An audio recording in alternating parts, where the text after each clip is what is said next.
New York city में लोएन Ashley already struggle कर रही होती है फाइनेंशियल स्ट्रेस, क्रिएटिव बर्नआउट और कांस्टेंट एंजाइटी के साथ। तभी अचानक उसके सामने एक डरावना एक्सीडेंट होता है। एक आदमी ब्रूटली क्रश हो जाता है, ब्लड हर जगह स्प्रेड हो जाता है और लोए कंप्लीटली फ्रीज हो जाती है।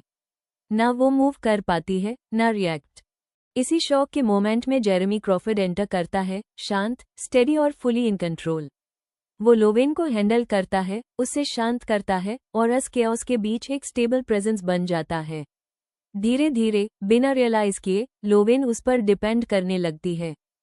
कुछ टाइम बाद जेरेमी उससे एक ऑफर देता है। उसकी वाइफ वेरिटी क्रॉफर्ड अपनी बुक सीरीज कंप्लीट नहीं कर सकती और वो चाहता है कि लोवेन उससे फिनिश करे। वो उसे अपने घर में रहने और वेरिटी के नोट्स यूज करने के लिए इनवाइट करता है। क्रॉफर्ड हाउस शांत, आइसोलेटेड और अनसेटलिंग होता है। पीसफुल फील नहीं होता, बल्कि खाली और हैवी लगता है। लोवेन को लगता है जैसे वो किसी और की लाइफ के बीच आ गई हो। नोट्स ढूंढते वक्त लोवेन को एक हिडन मैन्यूस्क्रिप्ट मिलता है, वेरिटी की ऑटोबायोग्राफी। वो रेड करने के लिए नहीं होता और लोवेन ये जानती भी है। फिर भी क्यूरियोसिटी उससे रोक नहीं पाती। जैसे ही वो पढ़ना शुरू करती है, वो एक लाइन क्रॉस कर देती है। ये अब वेरिटी के प्राइवेट माइंड में घुसना बन जाता है।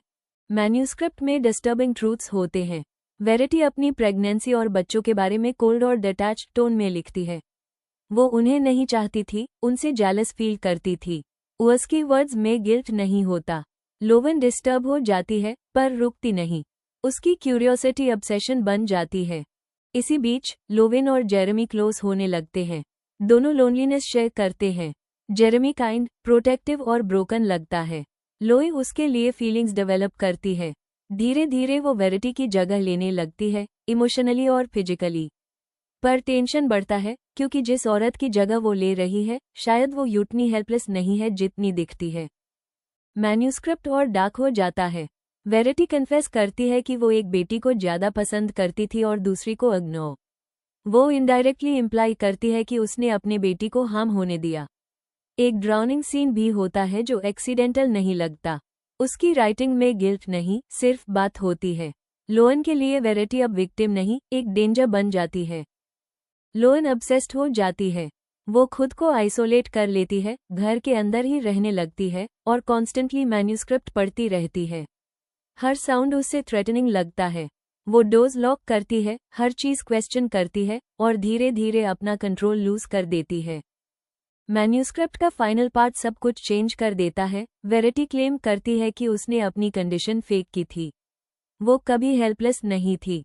उसने सब मैनिपुलेट किया, अपने हस्बैंड को, अपने बच्चों को, अपनी लाइफ को। लोएन ये मैन्यूस्क्रिप्ट जेरेमी को देती है। गुस्सा होकर जेरेमी वेरिटी का कॉन्फ्रंटेशन करता है और एक इंटेंस इमोशनल मोमेंट में वो उसे मार देता है। ये प्लान नहीं होता, सिर्फ बिलीफ और पेन से ड्रिवन होता है। बाद में लोवेन को एक हिडन लेटर मिलता है, वेरिटी का। उसमें लिखा होता है कि मैन्यूस्क्रिप्ट फिक्शनल था, सिर्फ एक राइटिंग एक्सरसाइज। कि वो एक्चुअली एक लविंग मदर थी। दो ट्रूथ सामने होते हैं और दोनों ऑपोजिट। लोएन समझ जाती है कि शायद सच गलत समझा गया। पर जब वो जेरेमी को देखती है, वो डिसाइड करती है चुप रहना। वो लेटर छुपा देती है, सच को दबा देती है और वही ट्रूथ चूज करती है जो उसकी प्रेजेंट लाइफ को सेफ रखता है।